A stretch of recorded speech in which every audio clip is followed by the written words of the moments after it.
Hello. Hello, Ginger. How are you? I'm good. Now you've got your radio voice on. Yeah, yes, I do.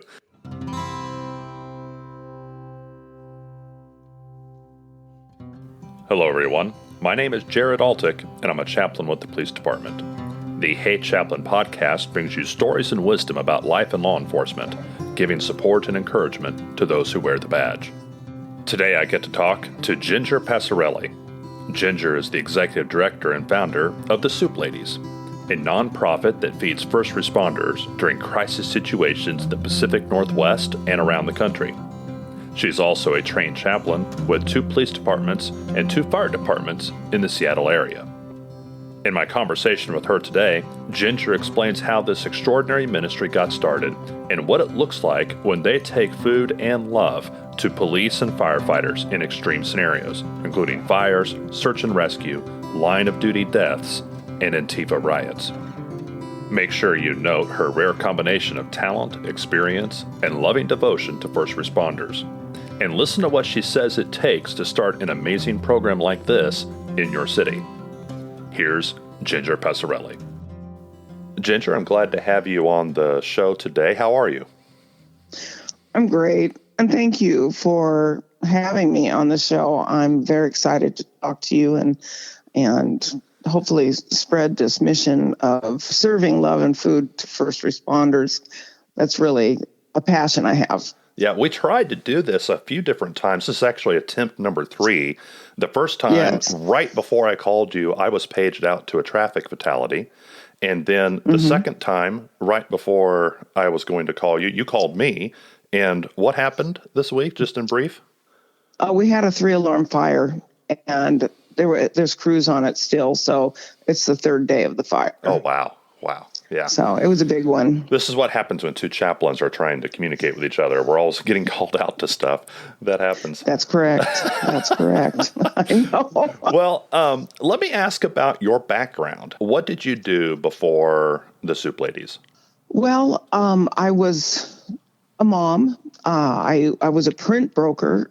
So I did, I had a real job with a paycheck. And then the pastor at my church sent me an email and said, why don't you buy a restaurant? You love to cook and feed people. And I sent him an email back and said, I've got a job. Why would I want to buy a restaurant? But, sometimes God plants a little seed in you. And I had already been bringing soup to church for after service. People would stay and have soup and sit down and get to know each other. And this little boy, I'll never forget him. His name is Levi. And I was putting gas in my car, and this little boy runs up to me on a Saturday, and he goes, you're the Soup Lady. And that was the first time that term was ever used. And I had been going through some stuff, and I was actually going to quit doing it. And this is how strong I am as a person. I didn't have the heart to tell that 8-year-old boy that I wasn't going to bring soup to church anymore because I was done. And so I always call him my angel. And I said, he said, what kind of soup are you making tomorrow? And I said, what's your favorite? And he goes, I love the beef barley. And I said, okay, I'll make the beef barley. See what a wuss I am. I have no, and you know what he does now? Yeah. That's right. And now that 8-year-old boy is a police officer in another state. Oh, wow. And I'm so proud of him. It's like, who knew I was going to be involved with police this heavily? Right. And now he's an officer. So he is my little guardian angel still, even though he's all grown up and has kids. But that's awesome. So you got into the restaurant business, and yes. How many years did you do that? Well, we had the restaurant for 15 years. And as it turns out, the restaurant was a good place to start this because we were, serving search and rescue, and there's always deputies at these things. And one of the kids from church, he said, Mama, do you think you could bring food out to search and rescue? Because there's another very large organization that won't bring them food unless they've been out there for 24 hours. And I said, well, that's wrong on every level. And so I talked to the deputy, and she said, oh, yeah, that would be great, because when they're up in the woods, there's no Burger King around. And so we just started bringing food out, and I started questioning, how can we do this so we do it right and we work within your parameters and not get in the way? And she goes, you guys need to take the incident command training through FEMA. And so all of our soup ladies, we by then we had several volunteers. And so we took this ICS 100, 200, 700. I took 800 because I was in with a bunch of cadets at the fire department. And so after we did that, then they filled out an application.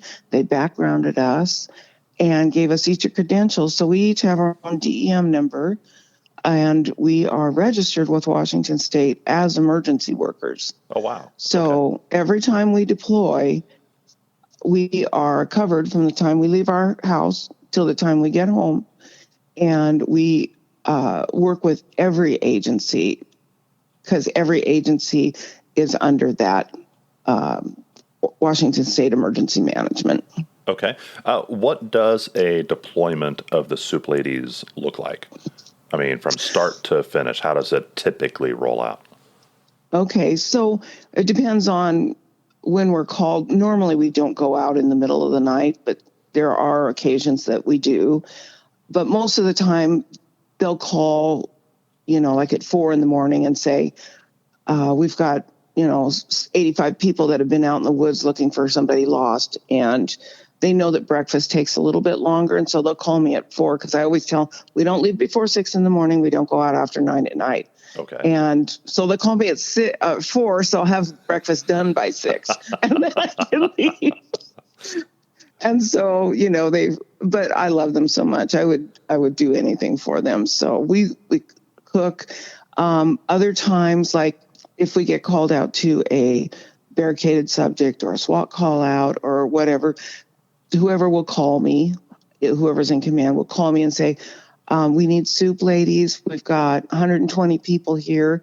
And I say, okay, got it covered. So I get pots of soup going, and we try to be out the door within 1 hour with food for 100 or more people. Wow. And is it primarily good soup? Food. I mean, how? It is soup. Okay. Well, it is soup because you throw it in a pot, and most of our soups only have 5 ingredients, some maybe 6. Okay. And so we just turn the burners on high and start cooking.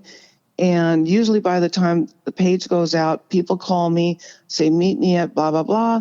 And then everybody meets, and we never go out alone. We always go in at least 2s. If we have a big crowd of people, we'll, get 3 or 4 people. Okay. And we just take off and go to the location. And we might get someplace and they've moved the perimeters, or they moved the command post, or we need you to park right over here. And then 10 minutes later, they say, we need you to move the truck 20 feet over there. Fine. We do whatever they want. Sure. Because they know what they need. And it's not about us. It's about them. So we just open the back of the truck and we just start serving them. And most of the command vehicles the command post vehicles have generators in them. So we have 100-foot extension cords in the back of the truck with coffee makers. So we just start making coffee. We plug into them and start making coffee. And I don't know, can I say a name of a company? Sure. Okay. Black Rifle Coffee donates a ton of coffee to us, and that's what we've served to them out in the field. But that's what we use here too in my house. So that's fantastic. Anyway, yeah. So they donate a ton of coffee. So these guys will be like on scene for, a SWAT call out is usually 9 to 11 hours, right about in there. They used to call me at the 8-hour mark, and now they call me at the 4-hour mark because it gives me time to cook, and they're not dying by the time we get there. So right. It's a learning curve for both sides. Now, where do the resources come from? You mentioned the coffee, but I mean, to put together the food for the soup, the gas for the trucks, all the supplies. I mean, how do you gather support for that? Yeah. So last year, my husband just did the numbers for the soup ladies. We did about 20,000 meals to first responders, and there's no charge to any agency ever. So if the year before we did 33,000, but that was because we had 13,500 pounds of chocolate donated to us from See's Candy, because Easter and Mother's Day are their biggest days, and all the malls were shut. Oh, wow. Yeah. And they had stuff that was ready for a big, their biggest weekends, and they couldn't sell any. Right. Because all the malls were shut, all the businesses were closed down. So they donated it to us, and we passed chocolate out all over Washington State, Oregon State, and down to Southern California. Wow. If you go to soupladies.org, there's a PayPal there. People donate money to us. We have different agencies will have auto deduct from their paycheck, right? And it goes to the soup ladies. There's people who nominate us for different things, grants and stuff through credit unions and different things. So the money just seems to come in. We had a fundraiser like 12 or 13, maybe 14 years ago, and we've never done one since. And everything is all word of mouth. And we've never had to say no.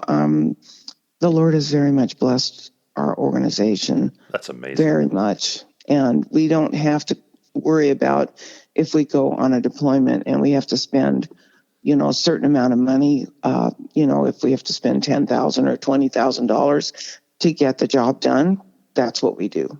Okay. And we don't have to worry about that. Now, you've mentioned, SWAT deployments, search and rescue. What other kinds of events do you deploy to?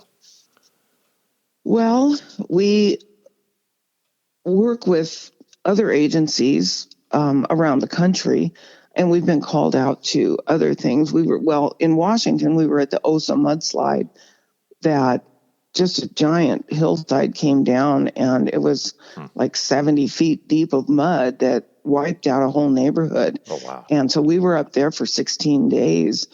There was another one where a man was in a grain silo and it collapsed, and it took them 2 days to get all the corn out of the silo so they could recover his body. Oh, wow. It's, several times a year, people jump off up at the pass, people jump off cliffs, and then the search and rescue have to go out and pack them in to the command post.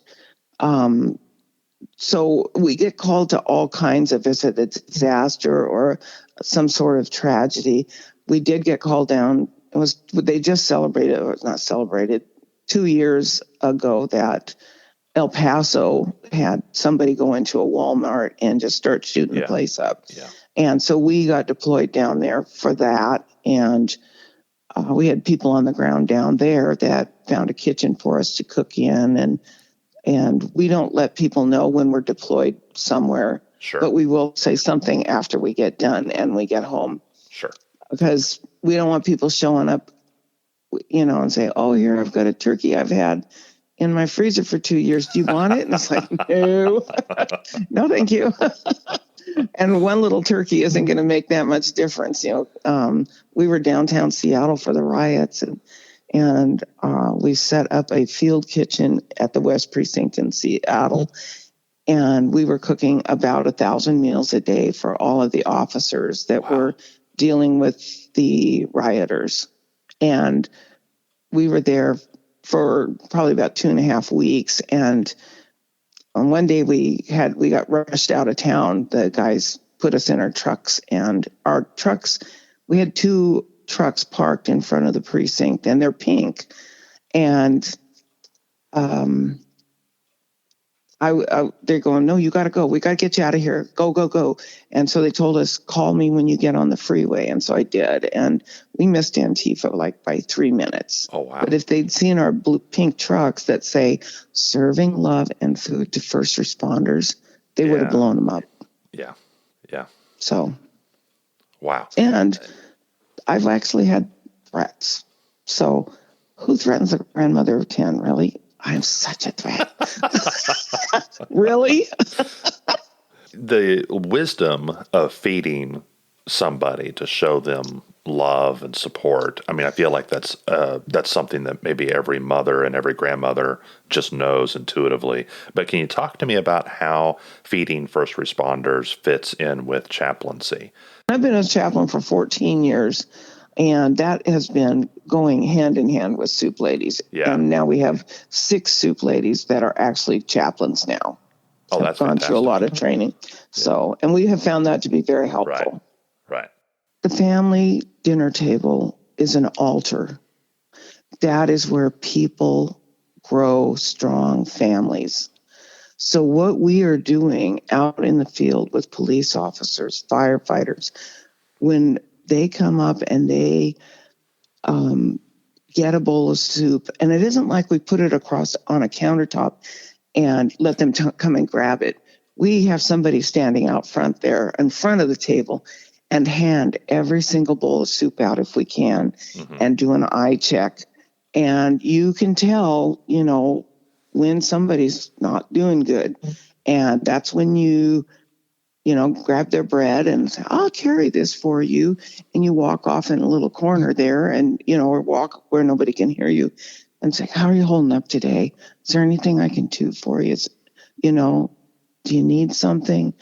I'll run and get it if you need it. And, just be able to talk to them. So when you eat together, it makes family. Yeah. And they are so appreciative of the effort we make. And you can tell because our soups are really good. They're not just open a can and heat it up. That is not our soup. Right. So if you treat them like you would treat your own family, that's the cornerstone of what we do. Is we treat these first responders like they are our children or our brothers or our uncles. We treat them like family, and they are being invited in to our tailgate. This is our table. Just last week, we bought 300 ice cream bars and went to a large department here. So we were passing out ice cream bars, and literally people got tears in their eyes that we went all this way, miles and miles away, just to pass out ice cream bars. Yeah. Yeah. It's an act of kindness. It's an act of kindness, and there's so little of that nowadays. I know. It really does have a huge impact. Yeah. Yep. Now, you've had some opportunity to promote the soup ladies, and you've been on TV a few times. One of the first things I saw about you was actually Mike Rose returning the favor. And he did a piece on your work up there and getting to meet you. What was it like to meet Mike Rowe? Well, he's a very nice man, and that was the last thing I expected. Somebody was every once in a while people will come and, want to do a story about soup ladies. So we were doing our thing, and then they said, oh, here, I want you to meet somebody. And it's like Mike Rowe is in my kitchen at the restaurant, and I'm going, holy cow. I couldn't believe it. It's like, anyway, but I've watched Dirty Jobs for years. And, me and the grandkids, and, anyway, he's just like he is on TV. And we, just showed him what we do and how we chop things. And we actually make homemade things, and I'll smoke 200 pounds of chicken, and we all get together and chop it up. Yeah. And we are all a team and stuff. I really loved the way that, because you never know what it's going to look like when you see the final product. You don't know what's going to end up on the cutting room floor. Sure. And I was pretty pleased at how they expressed how much we love officers and firefighters and all of the first responders. And in the crowd that was there when they brought out the trailer and everything, there was FBI and U.S. Marshals and Jesuit priests, and we had everybody from that we've served over the years there, and I was like in shock, and I didn't even know what to say. That all these people came to thank us. And really, truly, I could start crying right now because it was so humbling, that you have this many people love you. I'm glad that you got that kind of exposure. I'm glad that people were able to express their gratitude to you. It's very unique what you're doing. You're bringing a skill set that not very many people have, and you're applying it in a way that's very wise. I think a lot of people want to help first responders, and they do it in a very self-serving way. They kind of get things out of order, and they put themselves in the front, like, oh, look at the attention I'm getting out of this. And very few people are able to sustain that kind of service, where you've done this for several years, and you 17 years we've been doing this. And you've served with quite a bit of humility. And so there's a lot of satisfaction as I'm watching this, to see that you were getting some expression of gratitude and some attention. And I imagine that as people saw this on a national level, that they thought, well, hey, that's great that, Washington State has this, but how can this be duplicated elsewhere? I mean, is it possible to duplicate it? Do they need a Ginger Passarelli in each of those places? I mean, how? Well, and that's impossible, but yes, we are working on duplicating it in other places. Okay. It's very hard to find anyone who will be, when God gives you the passion. Right. You are the one who does it. So for me, I put in a calling for it. Correct. Yeah. About 11, almost 12 years ago, we had 4 officers killed in Lakewood at a coffee shop. And we were on that scene 3 hours after it happened with food. And then however many years later, there was 5 officers killed in Dallas. And it was like I sat straight up and I said, I know how to take care of this. And I called one of my deputies and I said, do you have contacts in Dallas? And she did. And so if there's people that want to learn that are on the ground, I will help them. But it's very rare. I mean, people want to help and they'll help for a few days. Right. But that's not their lifestyle. We've retired. My husband and I have retired. So I'm down to 40 or 50 hours a week now because this is what we're trying to do. We're trying to teach people how to do what we do, but it's so rare that you find somebody that will commit their lives to serving first responders. Yeah. And I've adjusted my entire life. My husband knows that I could call him and say, got to go to Mississippi, got to go to Texas, got to go to Oklahoma, Right. And so let's say we can find somebody like that in other places. Would the Soup Ladies model work everywhere? Does it help that you're in a... Absolutely. Okay. We've got it pared down to from the time we get the call to out the door in an hour to however long it takes to travel to wherever we're going, how we set it up when we get to the site. Mm-hmm. Everything is, if you don't plan to fail, everything is all laid out. We have very specific things we do. This year and a half has been hard for us because we have to individually package everything. We can't just scoop soup and give them a bowl of soup. We have to individually package it and have to have the silverware wrapped. Sure. And so that's been a lot more work. But we were in Minneapolis the last week of the trial was there. Mm-hmm. And we got an invitation to go there. And we set up a field kitchen in one of the training rooms at the sheriff's office. And it was right across the street from where all the trial was going on. And so we had some volunteers that came in to help us. They wanted to help, and they helped for the week we were there.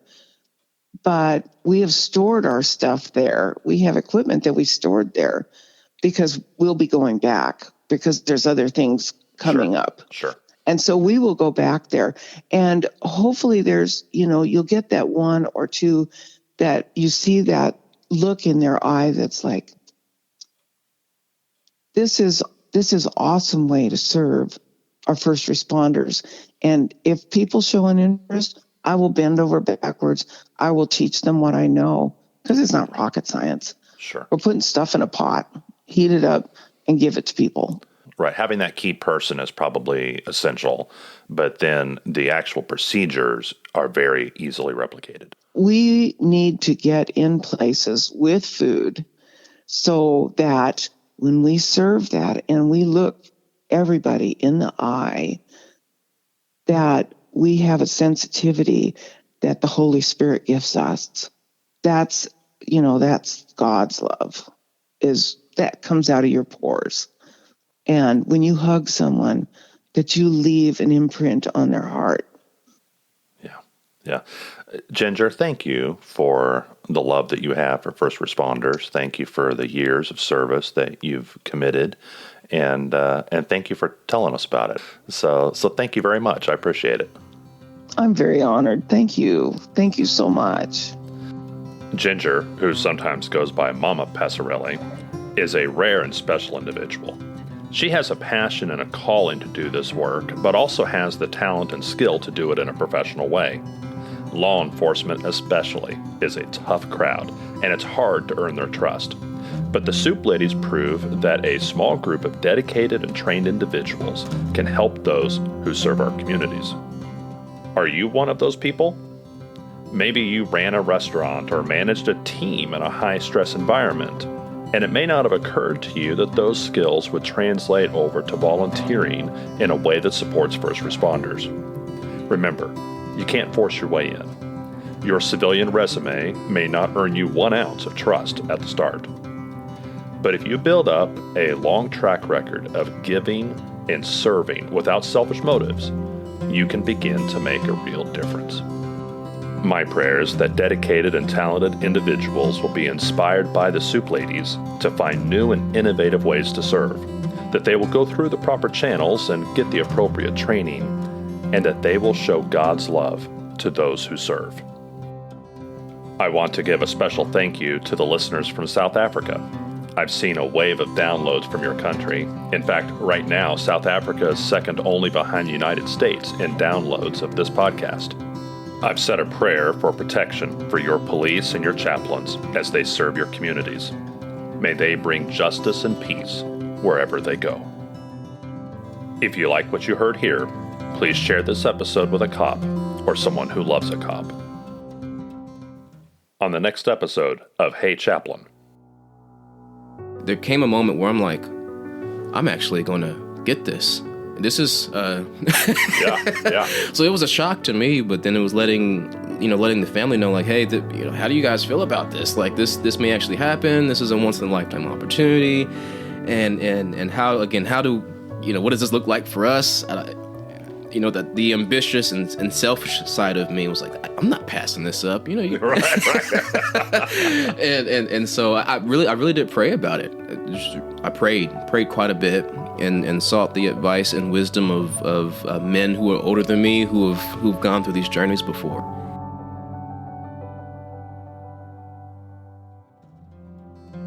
The views expressed here are the personal views of the hosts and our guests and do not necessarily represent the views of any law enforcement agency or its components. Thank you for listening today, and as always, pray for peace in our city.